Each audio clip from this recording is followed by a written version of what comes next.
Почитувани колеги, благодарам за присуството на денешната пресконференција на ВМРО ДПМН.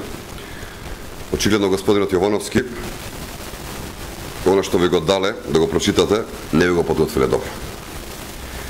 Премиерот Груевски во пресот за отчетот никаде не зборуваше за обезбедување на пижами за пациентите во болниците, туку реферираше за новиот изграден аеродром во Скопје, за новите автобуси на градскиот превоз, за новите апарати и опрема во здравството, за новите лаборатории, за бесплатните учебници, зборуваше за ефтините кредити, за компаниите на кои што ми ја субвенционираме каматата, за историски на високите субвенции во земјоделието во висина од 500 милиони евра, за музеот на македонската револуционерна борба, говореше за изградбата на ХЕЦ Света Петка, за преносниот систем во Рек Битола и за уште други над 380 реализирани проекти во целост и уште над 470 започнати.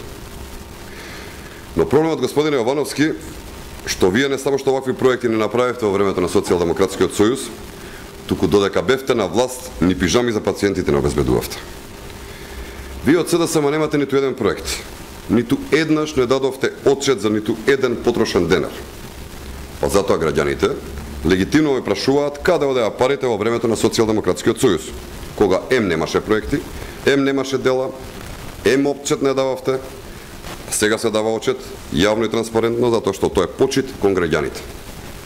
За тие да знаат дека 500 милиони евра се даваат за субвенции, дека 100 милиони евра се даваат за автобуси, дека 60 милиони евра се даваат за лаборатории, 51 милион евра за водоводи, 50 милиони евра за станови за социјално ранливи групи и уште многу проекти кои што се прават за граѓаните на Република Македонија, кои на вас од Социјалдемократскиот сојуз можеби не ви се битни и значајни, но граѓаните имаат корист од тоа. Господин Јовановски, каде одеа парите во ваше време?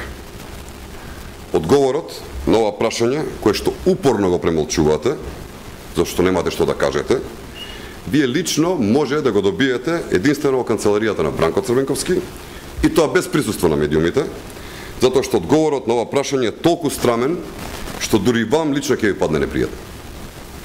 ВМРО ДПМН им благодари на граѓаните за поддршката во реализацијата на 380 проекти и почетокот на реализацијата на уште 470 дополнителни проекти.